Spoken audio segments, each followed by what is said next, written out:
안녕하세요. HMJ 포토그래피의 전현민입니다. 오늘은 사진을 위한 좋은 습관에 대해서 얘기를 해볼까 합니다. 예를 들면 운동선수나 아니면 다른 무슨 직장을 가진 사람들이라도 그것을 위한 뭔가 좋은 습관이라는 게 있다고 생각을 합니다. 예를 들면 지금 메이저리그 야구를 뜨늘쓱하게 하고 있는 슈퍼스타 오타니 쇼헤이 같은 경우에는 가능한 한 시간이 나는 대로 잠을 많이 자는 게 자기에게 좋은 습관이라고 합니다. 그게 사진에는 좋은 습관이 될 수 있을지는 좀 의문입니다만은 오늘은 좀 사진을 위한 좋은 습관에 대해서 얘기를 해볼까 합니다. 첫 번째, 이건 제가 다른 영상에서도 여러 번 얘기를 했던 건데요. 항상 카메라를 가지고 다니십시오. 예를 들면 저를 아는 사람이면 아시겠지만 저는 항상 카메라를 들고 다닙니다. 대부분 이 카메라가 제 목에 걸려 있거나 아니면 이 카메라가 제 손 안에 있습니다. 솔직히 그렇다고 해가지고 제가 항상 사진을 찍고 있는 것은 아닙니다. 그런데 제가 무슨 생각을 하냐면 카메라를 가지고 있어서 있는데 뭔가 사진을 찍을 일이 없었던 그거는 전혀 괜찮습니다. 그냥 그럴 때도 있으니까요. 하지만 정말로 멋진 풍경을 딱 봤는데 카메라가 없었다. 그럴 때는 진짜 제 자신에게 정말 화가 납니다. 그래서 그런 걸 막기를 위해서 저는 항상 카메라를 들고 다닙니다. 근데 솔직히 이게 그렇게 어려운 일이 아닐 수도 있습니다. 왜냐하면 요즘에는 사진을 찍는 사람이 아니라도 항상 카메라를 들고 다니기 때문입니다. 왜냐하면 다들 스마트폰을 들고 다니기 때문입니다. 하지만 스마트폰보다 조금 더 좋은 사진을 찍고 싶다. 그럴 때는 이런 카메라를 들고 다니시면 아주 좋을 것 같습니다. 두 번째, 프레임 라인을 항상 머릿속에서 뭔가를 볼 때 상상해 보십시오. 그게 무슨 말이냐고 하면 예를 들면 이렇게 뭔가를 딱 보고 있는데 아마 이 상황에서 한 50mm 렌즈 같으면 한 이 정도가 보일 것 같아. 또 35mm면 이 정도, 28mm면 이 정도, 아니면 한 14mm 렌즈 같으면 이렇게 보일 것 같아. 그런 거를 한번 머리에서 상상을 해보십시오. 그렇게 하면 실제로 사진을 찍을 때도 큰 도움이 된다고 생각을 합니다. 근데 만약에 아직 50mm, 35mm 막 그런 렌즈들이 어느 정도 보일지 아직 좀 잘 모르시겠다면 그냥 간단하게 일단 한번 50mm가 이 정도겠지 생각을 하고 난 뒤에 실제로 카메라를 들고 50mm 렌즈에서는 얼마만큼이 보이는가를 상상해 보십시오. 실제로 한번 봐보십시오. 그렇게 하면 카메라를 들고 있지 않아도 일단 딱 구도를 먼저 잡기가 쉬워져서 사진을 좀 빨리빨리 좋게 찍을 수가 있을 거라고 생각을 합니다. 또 무엇보다 카메라가 없어도 뭔가 할 수 있는 것이기 때문에 뭔가 그냥 약간 습관적으로 이건 50mm, 한 35mm, 28mm 이런 식으로 한번 머리 안에서 시뮬레이션을 해보시면 어떨까 싶습니다. 그 다음은 이거는 주로 필름 카메라 가지고 사진을 찍는 분들한테 드리고 싶은 말씀인데요. 노출을 한번 그냥 상상을 해보십시오. 예를 들면 오늘 어떤 딱 풍경을 딱 보실 때 이 풍경 지금 이 정도의 빛 같으면 ISO가 400이니까 셔터 스피드는 한 500. 또 날씨가 좋지만 그렇다고 해서 아주 밝은 거는 아니다. 그래서 한 F11 뭐 그런 식으로 노출을 한번 대충 상상해 보시고 그게 한번 맞는지 이런 카메라를 딱 들고 한번 납을 맞춰 보세요. 그렇게 하시면 하실수록 점점 뭔가 노출계 같은 게 없으시더라도 딱 그 필요한 노출을 알 수 있게 됩니다. 그렇게 되면 진짜 노출계 진짜 아까도 말씀드렸다시피 노출계가 없는 그런 필름 카메라를 갖고 있어도 하나도 두렵지가 않습니다. 그 다음에는 SD 카드를 항상 포맷 하십시오. 제가 가끔씩 사람들 카메라 보면 한 몇 년 전에 찍었던 사진이 그 똑같은 SD 카드 안에 그대로 있는 경우를 가끔씩 봅니다. 솔직히 무섭습니다. 왜냐하면 SD 카드라는 게 고장날 수가 있기 때문입니다. 생각보다 고장나기 쉽기도 한 것 같습니다. 그렇게 됐을 때 몇 년 전에 찍었던 사진이 그 SD 카드에 아직도 그대로 남아있고 백업도 안 했다 하면 그 사진을 영원히 잃어버릴 수가 있습니다. 그렇기 때문에 항상 뭔가 사진을 찍으면 그 데이터를 외장 하드나 아니면 요즘 같으면 클라우드에다가 업로드를 해 놓으시면 아주 안심을 할 수가 있고 또 그 SD 카드는 이제 바로바로 포맷을 할 수가 있습니다. 저는 솔직히 진짜 한 일주일, 2주일 전 사진들이 아직 카메라에 들어있으면 좀 찝찝할 정도입니다. 그렇고 아까도 말씀드렸다시피 요즘에는 클라우드 같은 것도 잘 돼 있어 가지고 한국에서는 아마존을 사용하시는 분들이 그렇게 계실지 모르겠지만 예를 들면 저 같은 경우에는 아마존 포토라는 거를 씁니다. 그거는 아마존 프라임 회원이면 얼마든지 쓰실 수 있는 그런 어플리케이션 프로그램인데요.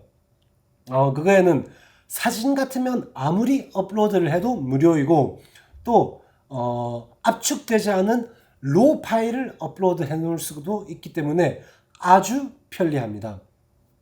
뭐 만약에 한국에서 아마존 그게 사용하실 수가 없다면 뭐 아마 그거랑 또 비슷한 게 있을 거라고 생각을 합니다. 그 다음 사진에 대해서 뭔가 이야기를 나눌 수가 있는 그런 친구들이 있으면 아주 좋을 것 같습니다. 뭐 당연히 사진이라는 거를 혼자서 즐겨도 아주 재밌겠지만 그걸 또 함께 즐길 수 있는 친구가 있으면 더욱더 즐겁게 되지 않겠습니까?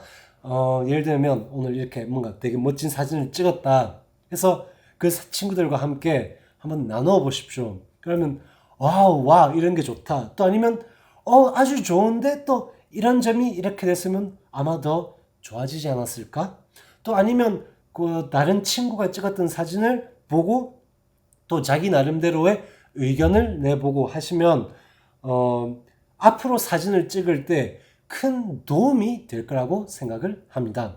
또 뭐 자기 사진이나 자기 친구 사진이 아니더라도 뭐 아예 모르는 사람이 찍은 사진이라도 그 친구들과 함께 한번 의견을 나눠 보십시오. 그런 의견을 나누고 생각을 나누는 게 진짜 앞으로 찍는 사진에도 정말 큰 도움이 될 거라고 생각을 합니다. 그리고 무엇보다도 앞으로 더 좋은 사진을 찍는 모티베이션이 될 거라고 생각을 합니다. 네, 그 다음에는 취미를 한번 만들어 보십시오. 사진을 뭐 직업으로 하시는 분들도 계시겠고 또 취미로 하시는 분들도 계시겠지만 사진이 아닌 또 다른 취미를 한번 해보십시오. 왜냐하면 사진이라는 게 뭐 다른 예술들과 같이 아예 그냥 독립되어 있는 게 아니기 때문에 뭔가 다른 걸 하시면서 그 다른 걸 하는 게 사진에게도 영향을 끼칠 거라고 생각을 합니다. 그게 뭐 항상 좋은 거는 아닐 수는 있지만 이렇게 많은 거를 예를 들면 뭔가 음악을 듣거나 아니면 뭐 콘서트를 가면 거기에서 또 영감을 받을 수가 있는 거고 또 아니면 그 자리에서 뭔가 사진을 찍을 수도 있는 겁니다. 또 예를 들면 등산, 뭐 저는 개인적으로 등산은 안 좋아합니다. 힘듭니다. 하지만 뭐 등산을 하시면서 또 좋은 풍경을 사진에 담을 수도 있고 또 저처럼 이제 거리 사진을 좋아하시는 분들이라면 거리 사진을 찍을 때 많이 걸어 다녀야 합니다.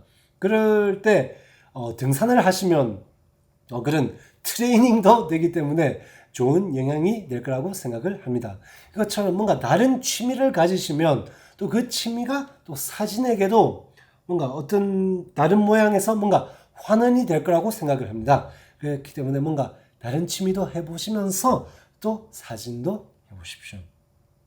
또 그 다음은 지금 취미 얘기랑 좀 비슷한 걸 수도 있지만 음악을 들어보십시오. 예를 들면 저 같은 경우에 바깥에서 이제 거리 사진을 찍을 때 주로 음악을 잘 듣습니다. 왜냐하면 음악을 들으면 평소 때 보던 거랑 같은 장소라도 조금 다르게 보이기 시작하기 때문입니다.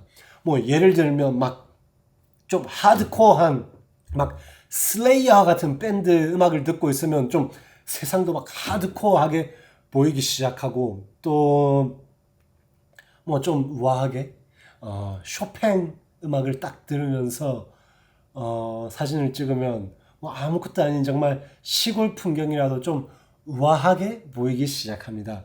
그렇게 하면서 어쩌면 평소 때 그냥 지나칠 만한 장소도 그 음악을 통해서 그 장소에 뭔가 영감을 받아서 또 좋은 사진이 될 수도 있습니다. 그렇기 때문에 사진을 듣는 것도 사진이 아니라 음악을 듣는 것도 좋은 습관이 되지 않을까 싶습니다. 하지만 너무 음악에 심취해서 좀 위험할 수도 있으니까 주위 환경은 항상 잘 살펴보시도록 부탁드립니다. 또 마지막으로 그냥 무조건 좋은 걸 많이 보십시오. 뭐 물론 사진도 그렇지만 뭐 예를 들면 뭐 회화, 그림 같은 걸 보면서 딱 그 그림을 봐서 영감을 받아서 또 그게 사진으로도 표현이 될 수가 있습니다. 또 예를 들면 뭐 영화를 보시면서도 뭔가 멋진 장면을 보셔서 또 그게 좋은 영향이 될 수가 있고, 또 요즘 같으면 사실 게임에서도 정말로 아름다운 풍경이나 아름다운 것을 많이 볼 수가 있다고 생각을 합니다. 그렇기 때문에 뭐 게임을 하시면서도 이게 사진 같았으면 이렇게 되겠다, 뭐 그런 생각도 해보시면서 게임을 하시고, 또 실제로 사진을 찍으실 때 그때를 한번 생각을 해보시면서 뭐 물론 게임의 세상, 뭐 아니면 회화의 세상, 뭐 영화의 세상을 100% 똑같이 다시 재현할 수는 없겠지만 그거에 영감을 받아서 또 좋은 사진이 될 수 있다고 저는 생각을 합니다.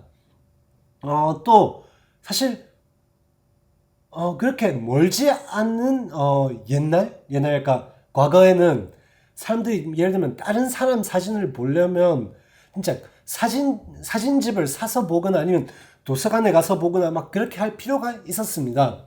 하지만 요즘에는 인터넷, 뭐 구글, 네이버 그런 데다가 그냥 좀 쳐보거나 아니면 인스타그램 같은 데만 쳐봐도 금방 뭔가 어떤 사진가의 사진, 아니면 자기가 좀 보고 싶은 풍경, 뭔가 그런 거를 바로 찾아낼 수가 있습니다.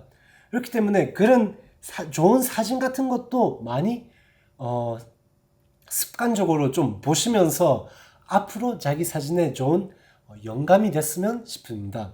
또 좀 그게 무조건 좋은 사진이 아니라도 괜찮습니다.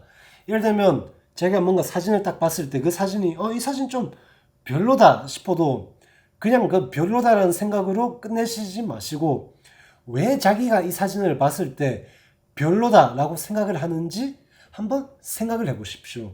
아니면 예를 들면 다른 사람들이 이 사진 별로야 라고 하는 사진이 있다면 또 그 사진을 보면서 왜 이 사람들이 이 사진을 봤을 때 별로라고 생각을 하지? 뭐 그런 것도 연구를 해보시면서 그게 또 자기 사진을 찍을 때 또 그렇게 해서 이제 생각한 것도 또 한번 그런 영향을 좀 좋게 한번 줄 수 있도록 한번 해보시면 어떨까 싶습니다. 네, 이번 주는 좀 아주 심플한 영상이었죠. 그래도 하긴 저 생각에는 이런 평소 때 습관이라는 게 아주 중요하다고 생각을 합니다. 저는 사실 이번 주에 키르기스탄에 갑니다. 그때 이제 물론 제가 제 카메라들도 가지고 갈 것이고요. 가능한 한 좋은 사진을 많이 찍어 올 수 있도록 하겠습니다.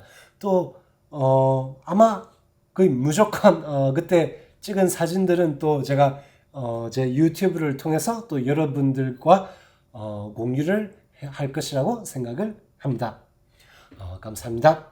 좋아요와 구독 그리고 쉐어도 가능하다면 부탁드립니다.